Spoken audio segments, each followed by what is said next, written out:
Хөрөнгөний сүүдэр 1993 оны 5 дугаар сарын 7. Та тэгээд явах юм бол эртхэн яваач оройтлоо штэ. За ах нь одоо явлаа. Миний дүү хэрэггүй юм шүү дээ. Эмэгтэй хүнд одоо нэг хил гарч 8 хожоо хөөцөлдөх хэцүү дээ. Өөр юу хийх втэ? Ер нь нийгмээрээ л мөнгө хожооны төлөө зулгаацалтаж байхад. Улсын ажил ашиггүй үн хөндгөө болж эцэст нь төр зэсэг өөдтэй харж үзэх биш. Тийм цаг өнгөрч яаж харсаар байж зах зээлийн хөлд гიშгэгдэж энэ нийгмийн хог дээр үлдэхвдэ хүнээс доргүй л явахыг бодхоос. Нөхөр чинь юу гэх юмтэй? Өвгөн бол дургуцаад байгаа л та. Одоо авах зээлийг өвгнөөс ч нуугаад байгаа. Охин хоёрт л хэлсэн. Зээл өгөх хүн олдож магадгүй байна. Өөрийнхөө байдгал үн цэнтэй бүхнийг барьцаалахаар шийдсэн. Мэдхгүй дээ, юу л болох бол та. Миний дүү бие л одороо. Бид чинь одоо ямар залуу улс биш мөнгө хүнийг эвддэгч иддэгч бололтой. Хүн мөнгийг идэх гэж яваад түүндээ идүүлдэг ч юм шиг. Инх туяа энэ үгэнд цавчсхийн ахыгаа санаандгүй ширв татан харснаа. За яршиг та балаа юм ярих гэж иддэг газараа иддэг л үз. Тэр болгоно л мөнгнөөс олж хүн идүүлээд байгаа юм байх та. Таны нөгөө явах цаг өнгөрлөө штэ. За би одоо явлаа. Аяг цаа угаатах ийгээд юура дахин цаа ягалж их л таавараа очихдоо инх туяаг өнөөдөр л үзэж байгаа юм шиг ажиглаж суухыг нь тэр анзаарчээ. Цаагаа уучгаад гарах гэснээ цог тусч эргэж харан ханнаалж ямар нэг чухал юм хэлэх гээд байгаа ач юм шиг тэнэгэлзэнгүй зогссноо. Айж уухан хөлөө зөсөөр нэг их дургу гарчээ. Хаалга хаагдмагц инх туяагийн чихэнд ягаад ч юм байшингийн хан тааз жингэнэх шиг болсноо ил хол оргиж доторны өгүүрхэн унтлагын өрөөндөө түргэн орж орон дээрээ дээшээ харан бодлогошров. Хөөхий дөө махыг минь настай архантай. Толгойн дунд цагаан уймраач болчихоо юу да. Өнөөдөр надад нэг л хорогдоод байх шиг. Дараа орж ирэхэд нэг сайхан хоол хийж өгье дөө айз. Би энэ ахыгаа ер нь баярлуулж байсан юм болов гэж өрөвдөн бодоод доторны эвгүй арга нүдэнд нь нулимс хоров. Хэсэг уйлж дотроо онгоолгоод охин гардериндаа очихоор гэрээсээ гарчээ. Аав алга 1993 оны 5 дугаар сарын 9-нд үдээс хойш Юра 1599 ОБ дугаартай цагаан шаргал лада машинтай спортын төв ортны үүдэнд хөргөн мөнх хотыгаа буулгаад 17 цаг 30-нд хурж ирж авахаар тохиролцоод явжээ. Спортын ортонд болсон бүхийн барилдаан сунжирч 18 цаг хагасын орчимд дуусчээ. Мөнх хотыг гарч ирэхэд хадам эцэг Юран ирээгүй байв. 19 цаг 50 минут хүртэл хүлээгээд арга буюу хараал тавьсаар гэртээ харчээ. Орой жонгоо шүнжэнгөө хүлээгээд ирсэнгүй. Маргааш нөгөөдөр нь ирсэнгүйд гайхширцгаажээ. Ахад туссан сүүдэр 1993 оны 5 дугаар сарын 9 хаврын бүлээн агаарт Улаанбаатар хотын төмөр замын вокзалын саарл чулуун барилга цемент талбай тосонд будагдсан олон игнээ зам төмрүүд хүртэл халсан бөгчим өдөр байлаа. Урд нь энэ өдөр зөвлөлтөө офицерууд ёслолын хувцас өмсчихсэн ялтын баяраа тэмдэглэж сайхан зантай цэвэр царайлаг авгаачуулан цэцэг тэврэн алгацгааж манайхан ч Орос нөхдөө баяр ёроол дэвшүүлж энд тэнд бяцхан цайллага бэлтгэж оройн ёслолын бодлого үйлдэхэд нь хүүхдүүд баясдагсан. Харин энэ жил улс орны гандмал өнгөдөр нэмээд сүүдэр буусан юм шиг зэвгэр аниргүй. Гагцхүү хойно урдаас өлгөх 8 ачид л энт гинтхийн чанар султай хэдүүлгээр бие биенээ хожих донд автна. Ийм баргаар амьдрал сүүлийн 2-3 жилд хэвшиж Монгол хүний зан суртахуун мэс чанарыг дор нэвдэв. Улс орн маань хөрөнгө мөнгөний төлөө хүлдэн зүтгэсэн яозгүй суртал бохир амьдралын балчигт тэр чигээрээ умбжээ. Төр засгийн шин тогтолцоо улс орныг удирдах чадваргүйгээ харуулсан байлаа. Вокзалын хог навшиндоо дарагдсан бохир өрөөнүүдээр тэнэмэл хүүхдүүд хулгайч нар янган охид аригчид хөлхөж эвэн тааруул бие биенээ болон шахаж халаасыг нь хоослоно. 10-аад хоногийн өмнө халамцуу залууг зам дээр зогсож байсан вагоны төвшин дээр гарган боож унгаад 50 шахам 1000 төгрөгийн дээрэмдсэн од баяр базарвай нар бас л дөрвөлөө болчихсон энэ дунд 2 цаг гаруй холхилоо. Тэд машин хөслөх маягаар авч яваад тэр чигт нь хөлөгтөхаар шийдцгээв. 16 цагийн үед од баяр алтан сүх хоёр вокзал дотор гүйж орж ирээд машин боллоо бушуу гараад иргэж шавдуулснаар базарвай нь Эрдэнэт хоёр өвсрэн гарчээ. Шинэвтэр цагаан шаргал өнгийн ладагийн жолоон дээр 50 гаруй насны буурал халимгтай жолооч сууж байв. Жолоочийн хажуугийн суудалд одоо ир суугаад нисэх бодол руу хэмээн ихэмсэг дохив. Хөнгөн тэрэг засмал замаар намалзан давхсаар сонсголонгийн гүүр гарамгц одоо ир. Жолоочоо бид сатахыг зогсоодохгүй юу гэж даруухан гуйснаар машин алгуурхан тоормослоо. Одоо ир базарваа Эрдэнэт руу гарч бийдсэнгаа. За боллоо. Машин маних болно. Базраа чи одоо урдсуу. Нисхийн наад айлууд дундуур зам зааж эвтэйхэн газар зогсоогоод шууд цээжинд нутглаарай. Айлтгүй. Тэгээд багхангаа явнаа гэд одоо ир хүрэн гişтэй балиус утгаа өгчээ. Одоо ирийн хэлснээс гажих зүрхгүй базарваа жолоочтой зэрэгцэн сууж нисхийн хойд дэнж дээрх айлууд дундуур газарчлсаар бойтхон чөлөөнд зогсов. За тооцоогоо ичих гэж жолоочийг хэлэх хоронд базарваа хутгаа гарган далаахад жолооч сандран гараараа хаахад хутга түүний баруун гарынх нь шуунд дөрөгдөн ясанд нь дулаад буцав. Энэ агшинд одоо ир алтан сүхийн хүзүүнд халчуурыг шүүрэн авч жолоочийн хоолоогоор оруулан зөрүүлж татхад биеийн судлан ухаан алдаж хөсөр унав. Одоо ир базарваанаас хутгаа хурдан авч буугаад жолоочийн хаалга талаар ирж одоо гүйцээч хийгээд улаар нь дайрахт нь базарваа. Болооч гэсээр хутгатай гарыг нь зайлуулах үед зүүн гарынх нь эрхүү хөрөө хумсыг нь дайран эсгэжжээ.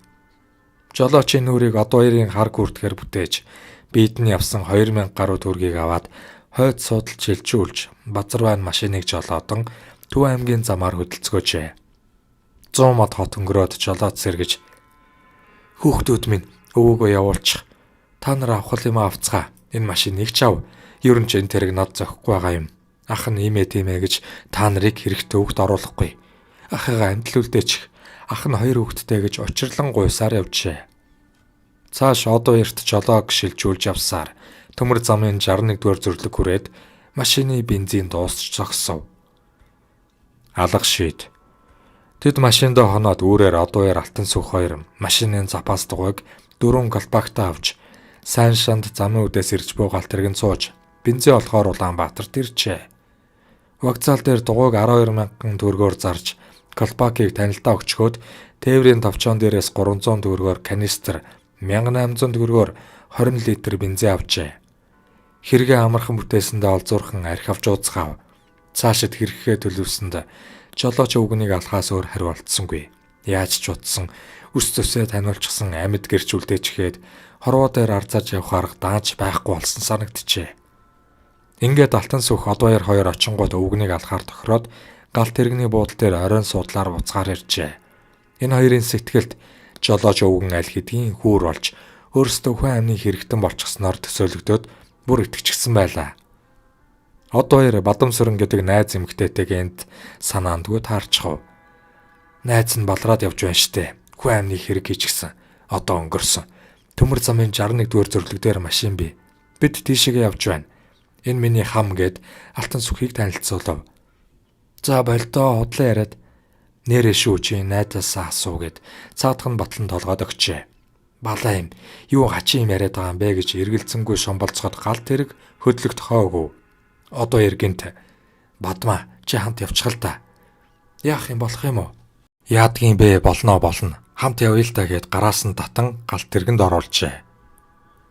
"Миний хүү ахыгаа өршөөгөөч." Өвгөнтэй хамт үлдсэн Базарваа Эрдэнэт 2 ойрхон байгаа айлаас аяг авчирч өвгөнд цаа ээж өглөө.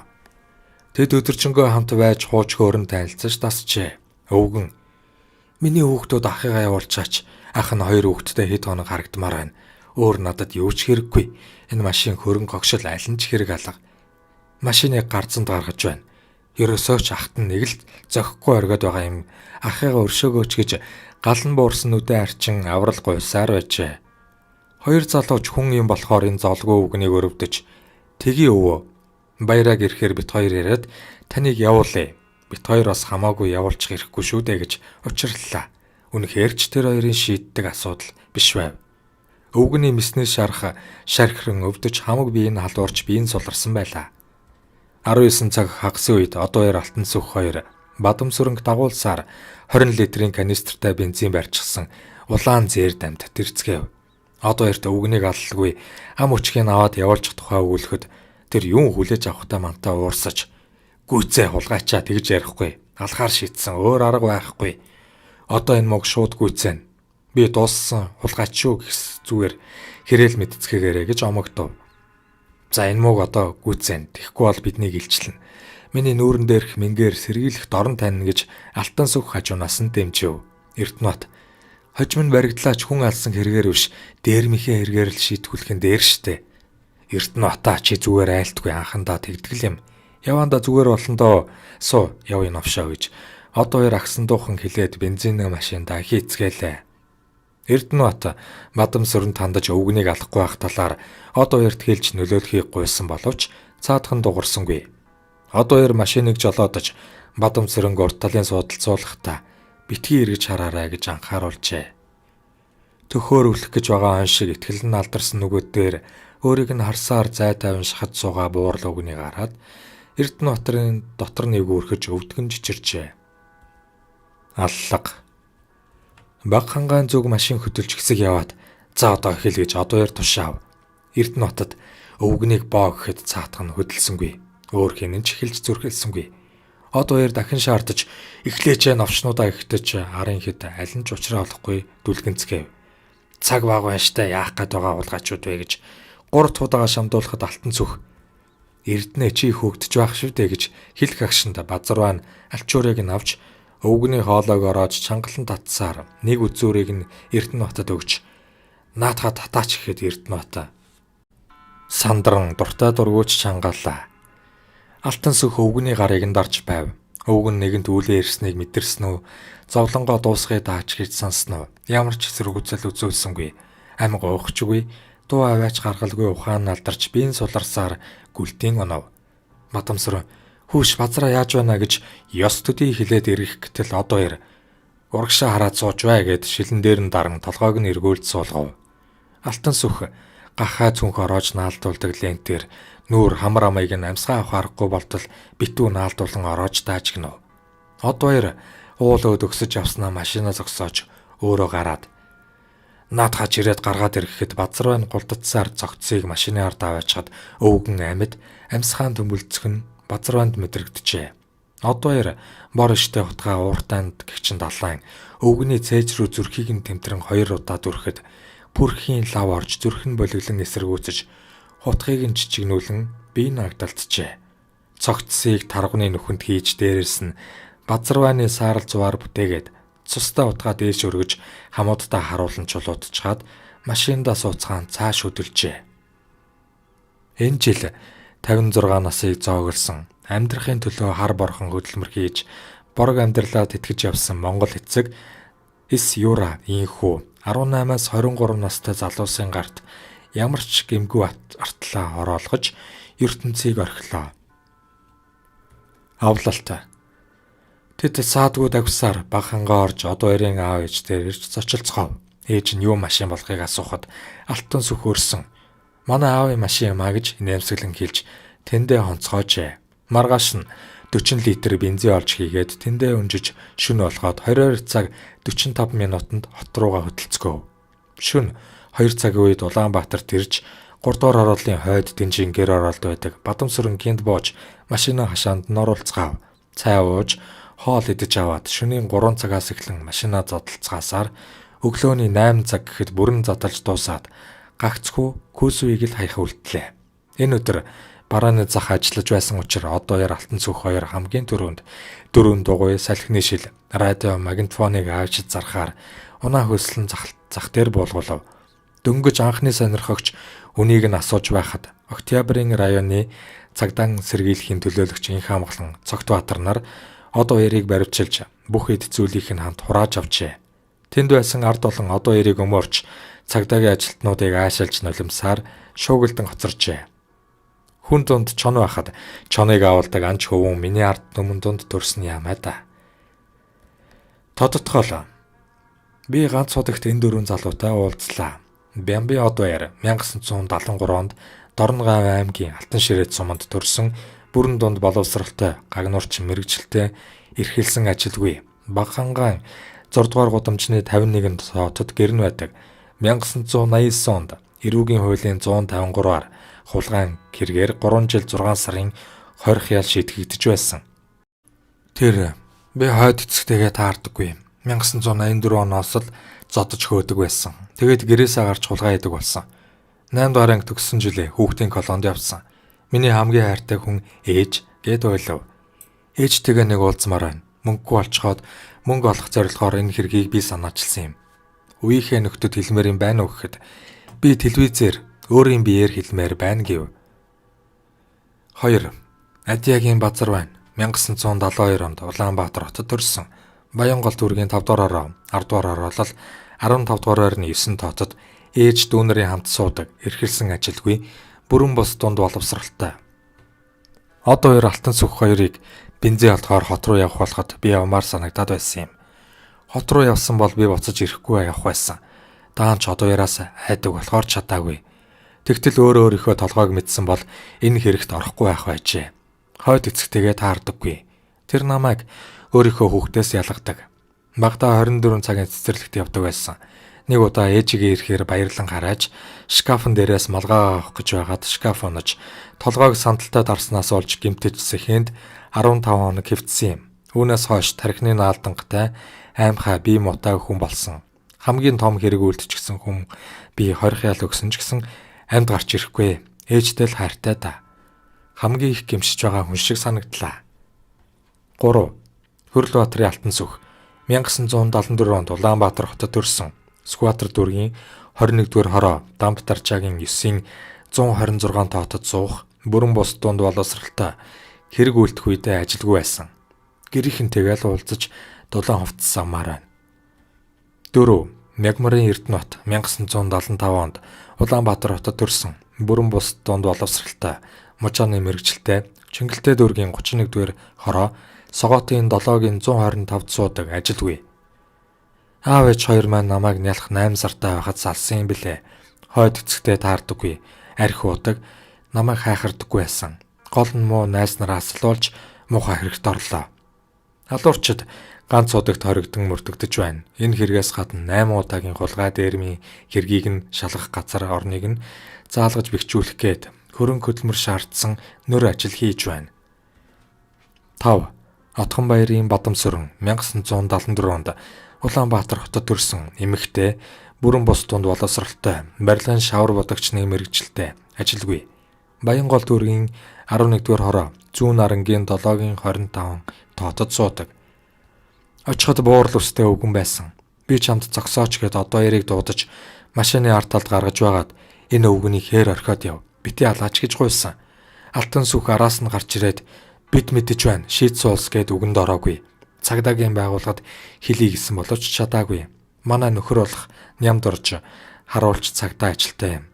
Тэр л яах юм бэ? Чамайг хамт явсан гэхгүй чимээгүй байж байгаа гэхээр нь би маргааш нь сэргийлэхэд байцагдахтаач хэлээгүй юм. Мэдүүлээсэн аав. Энэ эмэгтэй үл мэдээлсэн хэрэгээр ял сонсон мөрдөгдөж байна. 6. Ламын нямд орж 1907 онд Улаанбаатар төрсэн, бүрэн бус дунд боловсралтай, дэлгэрэх нэгдэлд харуулчин ажилтай. Энэ оны 1-р сараас эхлэн одоо эртээ үерхдэг болсон. Одоо яар Базарвайнаар вокзалын тэндээс согтуу үнийг 40,000 төгрөг өөд татсан гэж ярихыг сонссон. Мөн хүн алж машин авчирсан гэж ярьсан. Би дуураагүй. Одоо яар надад хэлэхтэй. Ямар ч азар байхгүй эзнийг нь хол хөдөө аваачаад хайчихсан. Одоо махлаа зарах хэрэгтэй байна. Ирэх 5 дахь өдөр дахиад ийм юм хийнэ гэж надад хэлсэн. Шөндөө задлахад нь би тусалсан. Хардаа цагдаа уцтай хэрэгтэн цагдаагийнхаа эсрэг, ард түмэн их орныхоо эсрэг чон охоотой нийлжсэн ажиллаж байна. Цагдаагийн газар хилцсэн боловсон хүчин эрхэлсэн төшмөлүүд элдв харуул манааны ажилд судалгаа муутай цагдаанцар авч манай ариун өгнөд хорт этгээдүүдийг шургалах нүх болгосондоо дүгнэлт хийх цаг оройтж байгаа босуу. Дүүд туссан сүүдэр 1993 оны 5 дугаар сарын 14. Гандгаар 8 цаг болж байхад нөхрийнхөө хамт окно тэрсээр аавындаа иржээ. Аав нь ажилдаа явахдаа унаагаараа охиныг цэцэрлэгт нь хүргэж өгдөг уламжлалаараа аваад явжээ. Нөхөр нь ажилдаа явж ээж охин хоёр үлджээ. Тэгтэл удас дугарч ээж инхт уян аваад "Өө сайн уу, юу болж байна өнөөдөр юм уу? Яагаад байгаа юм? Даралт юм уу? Дибасол уусан уу үгүй. Би танихгүй юм чинь яаж ганцаараа очих юм бэ? Чи хамт очил тоо." Жаргал сайхан өөрөө ирэх юм уу? Аналгийн аваад очийгээд уцаа тавих тулджээ. Гандгар ээжийнх нь мөнгө зээлэх асуудал бүтэх гэж байна даа л гэж боджээ. Тэгтэл дахин утас дуурахад аваад за би ингэсгээд гарлаа. Охины доо байна. Тэгээгээд утсаа тавив. 8 цаг 40 минутын үед их охин хоёр хамт гарч охины доо иржээ. Ээж нь ажил нь бүтэмжтэйгээр эргэсэнд их л баяртайгаар буян пүүсийн жаргал сайхнаас 1.5 сая төгрөг зээлэх ажил маань бүтгээр болсон. Өөрөө ирэх гин зуучлж байгаа хүн маань даралт нь ихсээд ирж чадахгүй нь бололтой. Танад уулзахаар боллоо гэжээ. Гандгар ээжтэйгээ гэртээ ирээд 9 цаг өнгөртөл үлээсэн боловч нөгөө хүн нэрсэнгүй. Ажлынхан цаг өнгөрсөн тул яаран явжээ. Ер нь ч мөнгө зээлэх тухайга гэрийнхэнтэй ч бүйлээрэ гэж цаад хүн анхааруулдаг болохоор байх ч хэрэггүй гэж тэр боджээ. Ажил дээрээс 10 цаг 35 минутанд гэрлүүгээ утас залгахад авсангүй. Аав их руугаа залгахад ч утас авсангүй. Ээж маань алга байна. Зээл нь бүтсэн болов гэж бодсхийгээд өнгөрчээ. Орой ажлаа тараад 18 цаг өнгөрч байхад аавынхаасаа охиноо аваад харихаар гэрийнхээ хажуугаар өнгөрөхдөө харуул балконыг хаалга дэлгээстэй цонх нь онгорхоо харагдах нь гайхжээ. Би цонх балконоо хаагаад явсансан. Ээж онгоолгоод орхимооргүй юм гээд шууд гэрлүүгээ орохоор гадна хаалгаад хөлхөөртгöd цоожлоогүй. Хаалга нааш цааш нь татхад төгчөөтэй байв. Тэгтэл тэр болгон төгждөггүй. Дээд талынх нь цоожоор цоожсныг түлхүүрдэж онгойлгов. Дотор талын хаалга давхар хаалгатай айл. Онгорхой байлаа. Гутлаач тайлалгүй дунд өрөөндөө орвол ээж нь нилийсэн цосон дунд төрүүлгээ харан гівтэж байлаа. Гандгар дуу алдан ээжигээ дуудаад ойртоход аль хэдийн нас барсан байв. Биеийнх нь олон газар өөх махын гартал хутгалсан шархнууд ангааж шалан дээрх цус бүлгэнэж сэвэрсэн байлаа. Хохирогчийг онц хэрцгийгээр 26 удаа хутгалж алсан байлаа. Авлалт үргэлжилсээр цагдаагийн шуурхай алманы төрөвч маш хурдан ирэв. Харин хэргийн газрын үзлэгийг тунч нямбаа хийсээр 4 цаг гар үргэлжилжээ. Хэрэг маш учир битүүлэг гарсан байлаа. Инх туяан саяхан хувийн компани байгуулж бүртгүүлээд гэрчлэгээд хамаг тэмдэглээ авсан гин. Компани нь одоохондоо ажилчид байхгүй. Ганцаараа гэрээрээ ажилтдаг. Гадаад худалдаал эрхэлдэг компани байна. Энэ компаниг нь нөхөр цэрэнд оржин дургуутдаг учраас инх туяа нарийн ширээ юмаа нөхөртөө хэлж чаддгүй ажээ. Харин охин Гандгартаа бол бүх зүйлээ ярьдаг. Бас компаниач Гандгар гэж охиныхоо өрмөц нэрээр нэрлсэн аж. Гандгарын мэдүүлгээр ээж нь 1.5 сая төгрөг буян пүүсийн жаргал сайхнаас зээлэхээр болсон. Үүнийг багад нэг ангид байсан хүн зуучлах. Барьцаанд нь овор бахтай үнэтэй зүйл авахар тохирсон. Ээж алт сувдын аймаг бүгд цуглуулдаг болохоор бүгдийг нь хамт шимээд өгөхөөр болж тэднийхээ нэр үнийг жагсаасан баримтыг бэлтгэж 3% зохиулж авсан. 15-нд зээлээ авахар тохирсон боловч өнөөдөр өгч авалцах болсноо Гандгарт ярьсан гин. Гандгарын ярьснаар ээжийнх нь барьцаанд өгөх гэсэн үнэт хэдлүүд алга байлаа. Бас угаагаа тавьсан эрэгтэй хүний хар жинс өмд дэрний уут нүүр гарын алчуур алга болжээ. Алдагдсан үнэт зүйл 1. Рубин 4 ширхэг буугавч 100,000 төгрөг. Рубинтэй бөгж 45,000 төгрөг. Александртай бөгж 60,000. Гэх мэтчлэн 16 нэр төрлийн зүйлийг жагсаажээ. Хохирогч инх туяа нь би чадал сайтай хэр баргийн хүнд амар дийлдэхэрүү хүн байсан гин. Үнэхээр ч тэр алуурчантай маш их ноцолцсон шинж байлаа. Өөрийгөө хамгаалж утганаас нь барьж авч зуурхад гутаг гарынх нь алхыг зүсээд татсан огтлоосууд гарчээ. Цогцыг эргүүлэхэд доор нь тунсан цусан дотор шилний жижиг үүрэмгүүд байсныг байцаагч их л олзуурхуун нандинан ав. Цогцост шүүх эмнэлгийн задлан шинжилгээг яаралтай хийлгэв. Шүүх эмнэлгийн задлан шинжилгээний 201 тоот актын дүгнэлт. Хохирогч инх туяагийн биед цээжний хөндий, хэвлийн хөндийг нэвтэрч зүрх, уушиг ходоод өрц бүдүүн гизийг гэмтээсэн 18 ширхэг зүүн мөр буглах тохой шуу сарууны хэсэг дэх 8 ширхэг хатгагдж зүсэгдсэн хутганы шархтай. Шарх нь ихэнхдээ зүрхний чиглэлтэйгээр 3.5-аас 13.5 см гүн нэвтэрсэн 26 ширхэг шарх байна. Дээрх гэмтлүүд нь эр үзүүртэй зүйлийн олон удаагийн үйлчлэлээр амьтад нь үүсгэгдэжээ. Үхэлд нөлөөлсөн архаг өвчнгүй. Инх туяа дээр дурдсан гэмтлийн улмаас нас уржээ. Хохирогч согтууруулах хундааны зүйл хэрэглээгүй байна. Хохирогчийн өвтрэнээс авсан арчсанд үрийн сун, эр бэлгийн сэлрээгүйгээс үцгэд хурцл үлдсэн гэх шинж тэмдэггүй. Механик амьсгал бүтэлтийн шинж илрэг болно гэжээ. Тэр оройдоо сэргийлэх эхлэх нь нилээд хөдөлцсөний эцэст 20 жилийн өмнө инх туяатай нэг ангид сурч байсан. Тэр ч байтугай нэг байрнаас хичээлд явдаг байсан Баяр гэгчийг баривчилжээ. Баяр нь 190 см шахам өндөр, өдөр үетэй, эвгүй харцтай, догшин ширүүн харьцаатай ир байлаа. Анхандаа халгаахгүй ширүүлж догширч байснаа сүүлдээ Александрт инх туяаг багт нэг хүн нэрлж байж Буянгийн жаргал сайхнаас мөнгө зээлэхэд нь зуршлах гэсэн. Тэгтээ жаргал сайхныг таньдаг Баяр сайхнаар дамжуулах гэсэн гэж бовтнов. Гэрт нь нэгшлэг хийгээд сэжигтэй юм олдсонгүй. Харин шилний жижиг өөрмөг нүдний шилнийг хүрэн араам олджээ. Байшингийнх нь гадуур хүзлэгээр мөн л цонхон тушаах газраас шилний жижиг өөрмөг осноо хураан авцгааж шинжилгээнд явуулжээ. Криминалистикийн шинжилгээний дүгнэлт. Цогцсны дороос олдсон шилний хагархай, байрны гаднаас олдсон шиглэний хагархайнууд өнгө, химийн найрлага элементийн тогтцоороо ижил болно. Цогцсны дороос олдсон шилний хагархай, байрны гаднаас олдсон шиглэний хагархайнууд шинжилгээнд ирүүлсэн хүрэн өнгийн Power Round байсан байж болно гэжээ. Баярын мэдэлд нэг төмөр амбаар байдаг тухай сурвалжилж мэдээд баяраар заалгаж очиж үслэг хийхээр гарсан боловч Баяр хорооллуудаар тэнүүлж зовчуулаад тэр шөнө цагдаагийнхныг хоосон явуулж нилээд өмөлөв. Эцэст нь олж Баярыг хөндлөнгийн гэрчүүдтэйгээр байлгаж нэгчгэд хаалганыхын зүүн талын банзан доороос гялгар утанд хийсэн эмэгтэй хүний алтан аймаг бөгжнүүд гарсан нь хохирогч инх туяагийн дээр нэр дурдсан 16 ширхэг зүйлүүд зүсээрээ гарлаа. Баяр нь энэ хэрэгт хэн нэгэн Баяр сайхан гэгч голлож оролцсон гэх боловч тийм хүн байдаг эсэх хэрэгт оролцсон эсэх нь тогтоогдоогүй байна. Хэрэг бүрэн шалгагдаж дуусаагүй.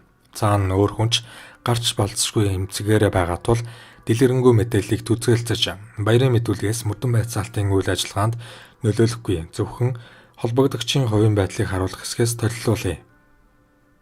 1993 оны 5 дугаар сарын 15-нд би 5 дугаар сарын 11-нд билүү дээ.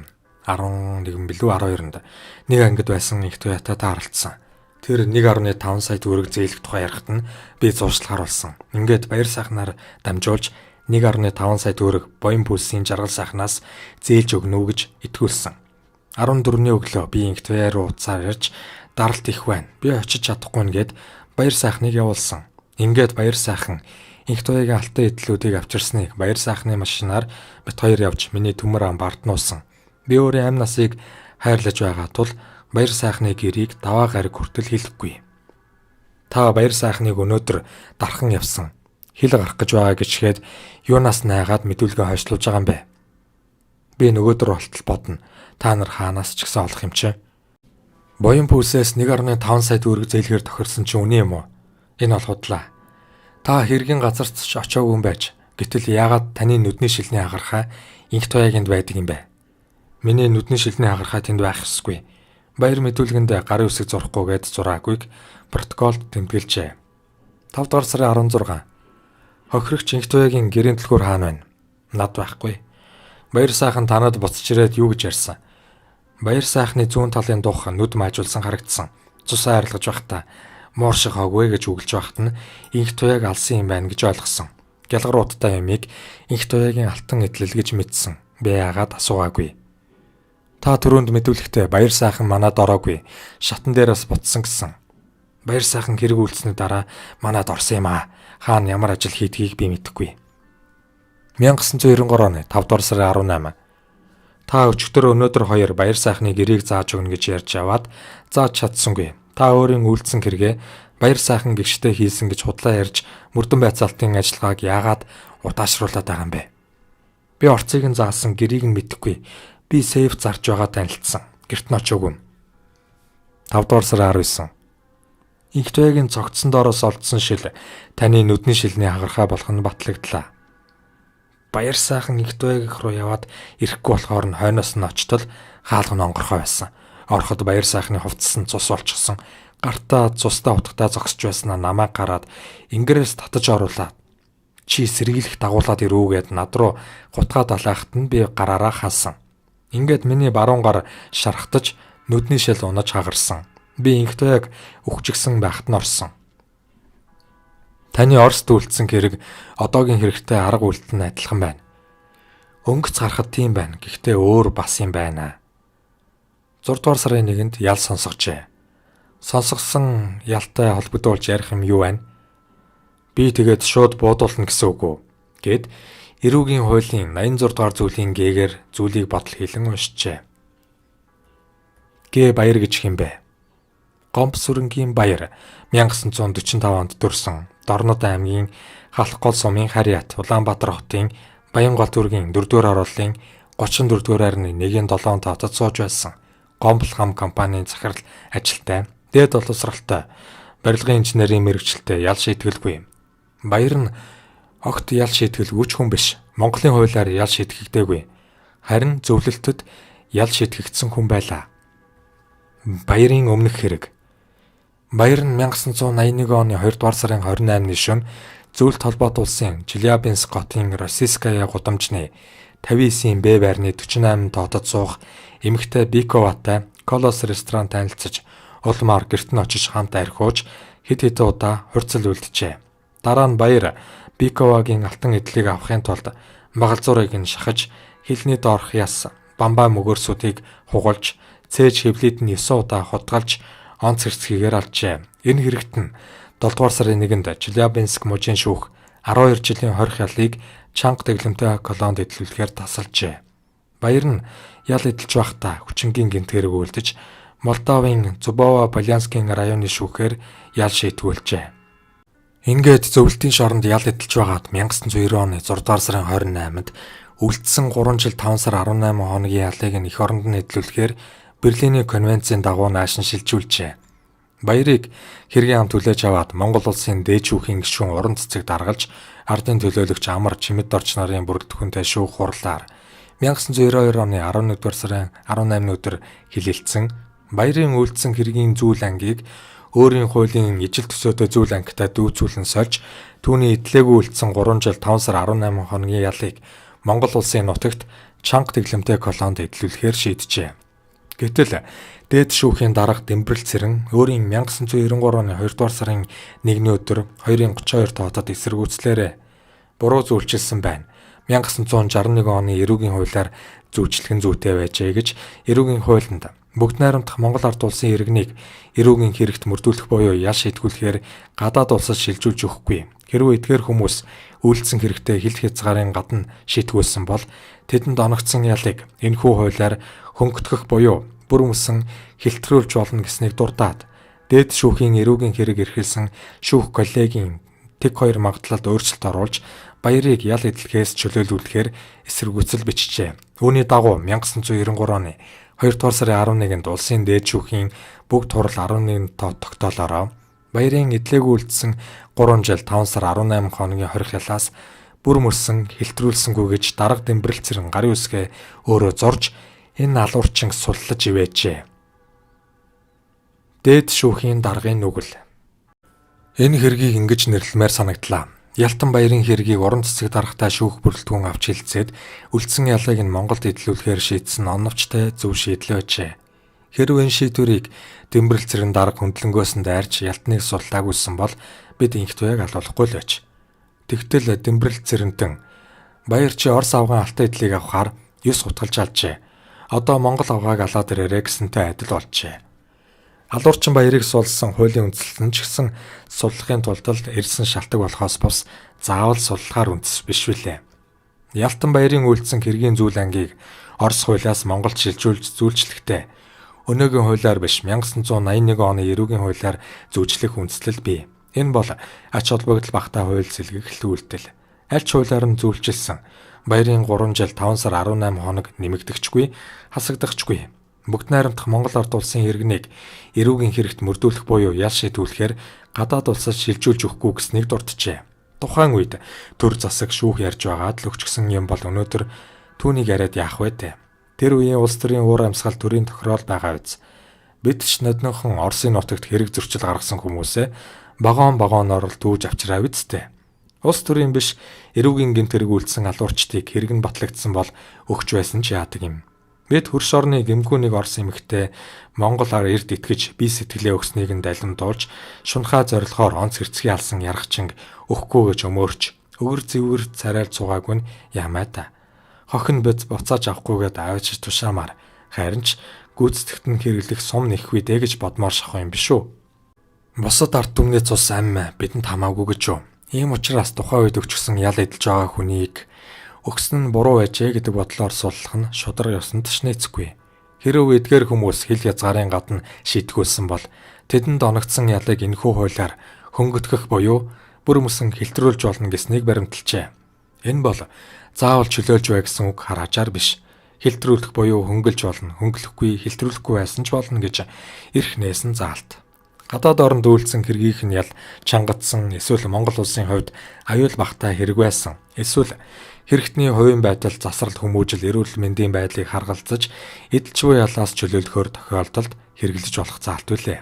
Ер нь энэ заалтын гол утга нь гадаадад гэмт хэрэг үлдээд ялаа эдэлж дуусгаад суллагдаж эх орондоо ирсэн хүнийг давхар шийтгэх нь зохистой эсхийг л дэнслүүлэх гэсэн заалт юм. Ийхүү дээд шүүх дэнс алдснаас нэг алуурчин суллан тавьж гэмгүй их хүнийг цусан бэлцэг болохууллаа. Гадаадад ял эдэлж зовж байсан иргэнэ эх орондоо ирэхэд нь сайхан хүлээж аваад суллаа тавих нь их л хүнлэг сайхан сэтгэл байх. Эх орноо хүн ардаа санаж сарвааж ирсэн гэж бодсон биз. Гэвч хүнээ танд суулцсангүй.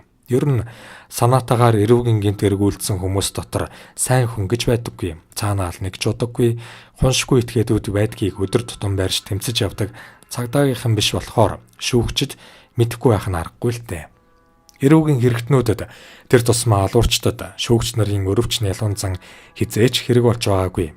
Ял чанга шударга ямар ч зовчуулалтгүй байснараа хуульчид төр түмэндээ хүндтэй байдаг. Төгсгөл. Ах トゥ хоёрын хувь заяаны төгсгөлийг уншигч та сэтгэл хөндрөн уншаа бизээ. Хүндрэхээс ч аргагүй. Ялангуяа ах Юрагийнхэн цогцыг хээрээс олж авчираад шүүх эмнэлгийн задлан шинжилгээний ширээн дээр тавиатай байхад дүү инхт уяагийн цогцос бүлээнээрээ шахам ирж байх. Хоёулаа зэрэгцээд цогцоо эвдүүлж байж гэж бод.